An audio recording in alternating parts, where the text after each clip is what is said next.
Alright, what's good, you guys? I'm just gonna talk about a trade that I took yesterday. Like, I've been getting left, right, and like been getting smacked up by the markets within the last week or so. So the first 2 days started out good, profitable. You're just starting out, you got that high.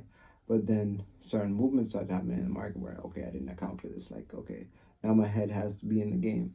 So I started out following my trading rules and shit like that, and then I started getting a series of losses without even backtracking and saying that, okay, I need to follow up with my trading strategy because I've tested it and it works. It's just me versus me at that point.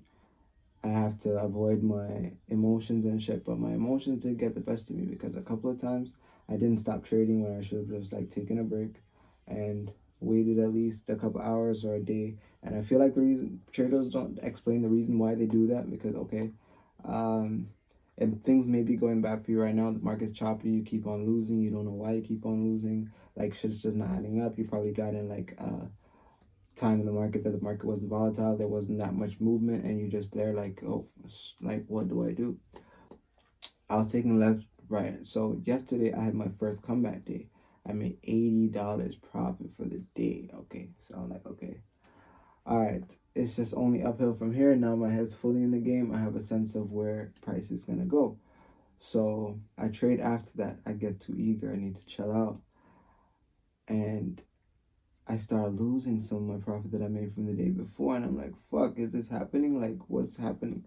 So I don't chill. And I know this is the case for me because, as I said before, I have a tested, proven strategy that I know works. So as I said, it's me versus me. So what am I going to do at that point? I'm just going to be like, hey, how am I going to make this work?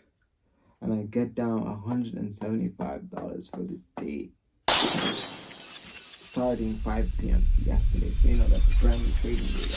Whatever happens, happens. And I'm $200 away from being kicked out of my FTMO challenge.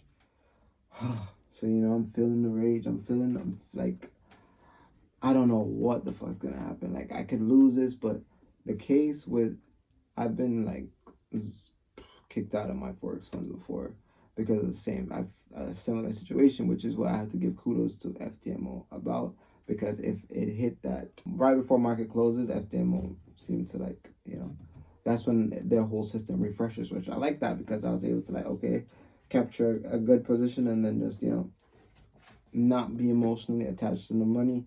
Right now I'm focused on the move, right?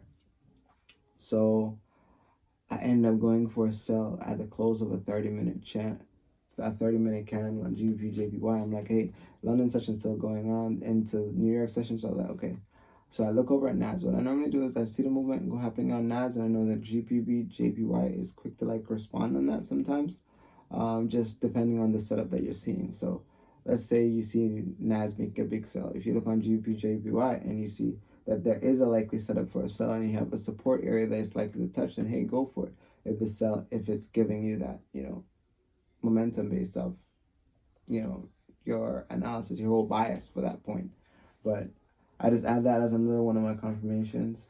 And because sometimes I find that I trade against the trend, and that fucks me up, like on some real. But yeah, came back. I actually got caught in a fake out at the close of the 30-minute. It started to like reject after I'd already gotten in. After I closed on the 5-minute, I was like, okay. But it did close, but it just gave me a fake out. So it starts going all the way up, and I didn't get a chance to the stop loss. So I'm there, $600 in drawdown. I already thought that I got kicked out of the challenge, so I leave it. Remember, it starts going up for a buy now, and I don't want my current equity to be. My current equity was like I said, minus 600. So I'm there, and this is where it all changed. My mindset completely changed. I was like, hey, if I look on the higher time frame and I see an explanation for what's happening right now, I said, okay, this looks like the buy.